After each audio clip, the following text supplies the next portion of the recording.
नमस्कार, आदाब, सलाम, सत श्री अकाल, जय भीम, जोहार। मेरा नाम है अक्षय कुमार। साथियों,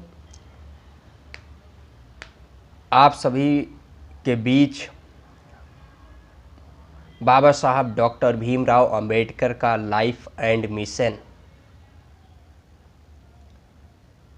जो उनका मूवमेंट था, उस पे बात करने के लिए हमने एक पहल की शुरुआत की है।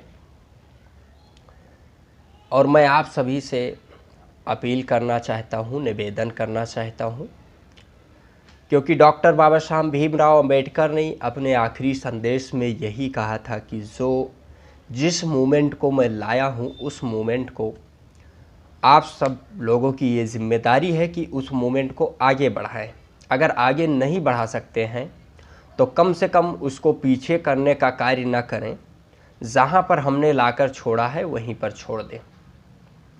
तो मैं समझता हूँ साथियों कि डॉक्टर अंबेडकर ने जो हमें स्वतंत्रता, अभिव्यक्ति की आज़ादी दी, हमें हक और अधिकार दिलाया और हमें दुनिया का सबसे बेहतरीन संविधान भारत को दिया, ऐसे महापुरुष और ऐसे महामानव का जो लाइफ एंड मिशन था, उस पे मैं बात करूँगा।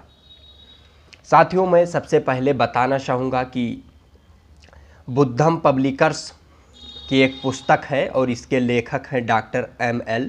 परिहार। Doctor M.L. परिहार जी द्वारा लिखी गई है बाबा Saheb Ambedkar life and mission. इसी पुस्तक के सहयोग से मैं आप सभी के बीच डॉक्टर भीमराव अंबेडकर जी के लाइफ एंड मिशन विषय पर बात करूंगा। सबसे पहले आज एपिसोड नंबर 1 में साथियों मैं आप सभी से बात करूंगा बाबा साहब के पूर्वज बहादुर फौजी नाथ हुआ कबीर पंथी नामक शीर्षक पर आप सभी के समक्ष मैं बात करूंगा। साथियों, बाबा साहब अम्बेडकर का पूरा नाम भीमराव रामजी अम्बेडकर, महाराष्ट्र के रत्नागिरी ज़िले के मंडवगढ़ तहसील में दापोली के पास एक छोटा सा गांव है आम्बडवे। यही बाबा साहब के पुरखों का गांव है। भीमराव की माता जी का नाम भीमाबाई और पिताजी का नाम रामजी सकपाल था। आपके दादाजी का नाम मालोजी सकपाल था। सकपाल इनके परिवार के कुल का नाम था, जो उनका भूषण व गौरव माना जाता है। वह हिंदू धर्म में अछूत समझी जाने वाली महार जाति के थे। उनके पूर्वज अपने गांव में धार्मिक त्योहारों के समय देवी देवताओं की पालकियां उठाने का काम किया करते थे। बहादुर लेकिन हे समझने के कारण महारों को अच्छी सरकारी नौकरियां, पुलिस विभाग या इज्जत वाले काम धंधे नहीं मिलते थे। इन्हें रास्तों की सफाई करना, शौचालय साफ करना, जूते बनाना, गांव की चौकीदारी, मरे मवेशियों की खाल उतारना, बांस की चीज़ें बनाना आदि हे काम करने के लिए मजबूर होना पड़ता था, क्योंकि उनको खेतों में भी दास व गुलामों की तरह बेगार कराई जाती थी, जिसका कोई मजदूरी नहीं दिया जाता है। ज़बरदस्ती बुला के उनसे काम करवा लिया जाता है। साथियों, महारों का कोई जातिगत व्यवसाय नहीं था। खान पान, रहन सहन, वेशभूषा पर भी कई पाबंदियां लगी होती थीं।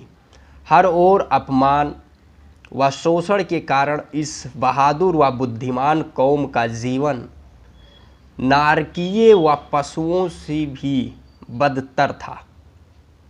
इन अछूतों पर हिंदू समाज की ओर से धार्मिक, शैक्षणिक, आर्थिक, सांस्कृतिक और व्यावसायिक शोषण व अन्याय की अति थी। सवर्ण हिंदुओं को महारों की छाया से भी घृणा थी और पेशवा काल में तो इनकी दशा बहुत दयनीय थी। इन्हें इंसान तो समझना ही नहीं जाता था, इंसान तो इन्हें समझा ही नहीं जाता था। गुलामी की बेड़ियाँ इतनी मजबूती से जकड़ी हुई थी कि मेहनतकश अछूत समाज बुरी तरह से त्रस्त था और निठल्ला वर्ग इनकी कमाई पर ऐशो आराम की जिंदगी गुजार रहा था। महार जाति की बस्ती गांव से बाहर की ओर होती थी, जिसे सवर्ण लोग हे दृष्टि से महारवाड़ा कहते हैं।